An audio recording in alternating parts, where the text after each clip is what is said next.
qual é o propósito para que a gente até use a máquina, mas não seja parte da máquina como se nós máquina fôssemos. Eu, Cortella, faço o que faço, por quê? Porque isso me oferece renda? Também. Porque isso me oferece prestígio? Também. Porque isso me oferece reconhecimento? Também. Mas não é só isso.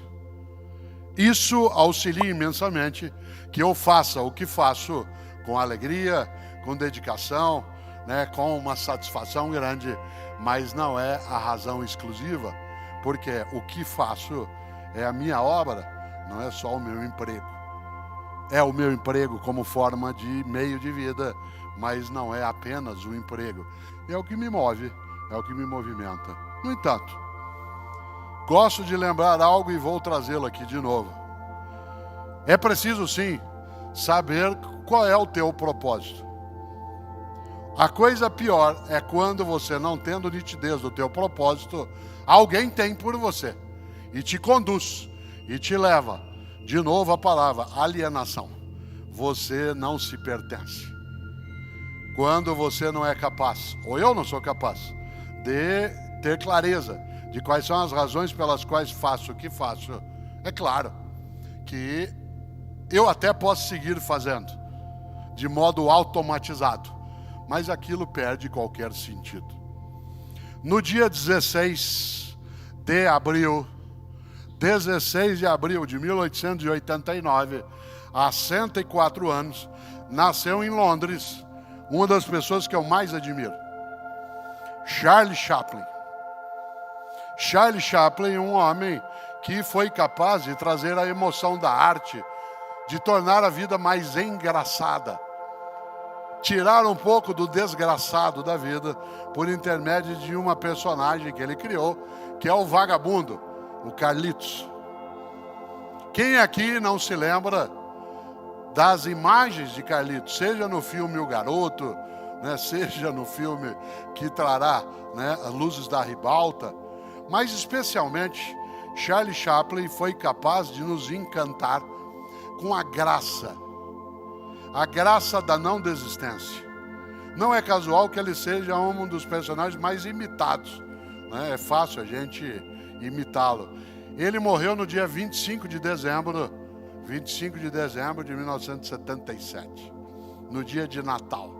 Não é à toa que João Bosco e Aldir Blanc, depois, ao fazerem a música O Bêbado e o Equilibrista, cantaram: caía a tarde como um viaduto e um bêbado trajando luto me lembrou Carlitos. Pois bem, 16 de abril de 1889, Carlitos não nascia ainda, nascia Charlie Chaplin.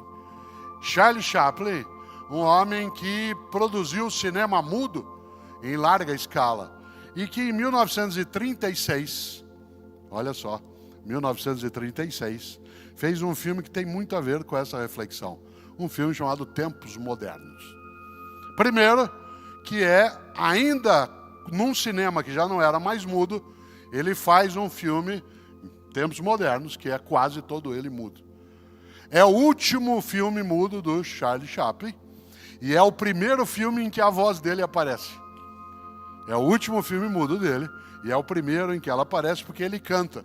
Aliás, ele é o autor da trilha sonora desse filme. Trilha sonora essa que tem uma das mais belas canções, que é Smiles. Você se lembra da música sem letra, a letra só virá em 1954, não foi feita por ele. Mas quando Charlie Chaplin faz Tempos Modernos, ele organiza ali uma grande questão. Aliás, ele foi acusado de ser comunista por conta de pensar essas coisas. Uma grande questão que é por que fazemos o que fazemos. E no Tempos Modernos, não sei se você se lembra, há uma cena clássica, que é o Carlitos como um operário, que está numa linha de montagem, numa empresa, em que ele tem que produzir tanto, que eles inventaram uma máquina para alimentá-lo automaticamente, sem que ele parasse de trabalhar. Se você se lembra das cenas, elas são inesquecíveis. né? Ele está ali e vem uma máquina como se fosse um pequeno robô que levanta na frente dele, abre uma tampa, uma sopa é tirada, colocada enquanto ele trabalha, né? E aí vem um outro bracinho que pega um guardanapo e passa. Depois tudo dá errado naquilo. Mas a ideia é que ele não parasse de produzir. A cena mais emblemática, se você se lembra, ela é muito reproduzida em vários lugares, é quando ele está apertando, né, parafuso, e cada vez aquilo vai correndo mais a esteira, e ele vai apertando mais, e uma hora ele enlouquece, e ele começa a apertar qualquer tipo de coisa que pareça um parafuso, inclusive os botões da roupa, né, do supervisor, e aí vai. E há um determinado momento, e esse é o grande tempo da simbologia, em que ele cai na máquina. Ele cai na engrenagem. E essa é uma das cenas mais conhecidas, porque ele cai nos dentes da engrenagem da máquina e ele vai passando por todos os dentes e sai ileso do outro lado. Ele só sai ileso do outro lado, e essa é a simbologia, porque ele é parte da máquina. Isto é, ele não é uma pessoa com desejo, vontade, necessidade, propósito. Ele é parte da máquina.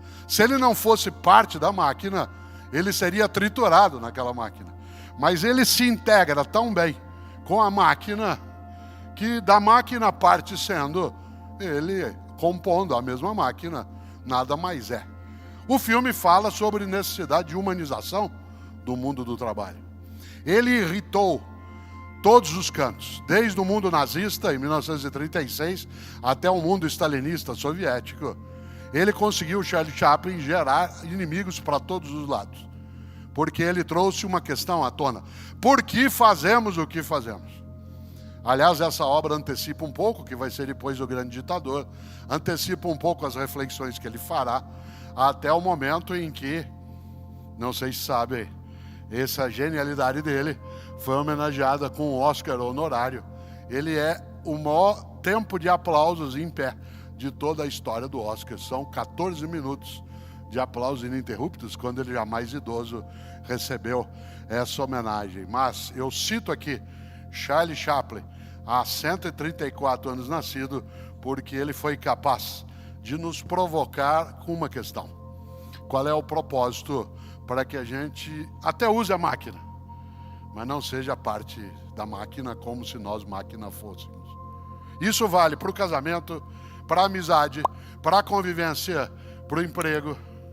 Isso não é uma recusa ao emprego, à amizade, ao casamento, à escola. É apenas a necessidade de uma adesão consciente.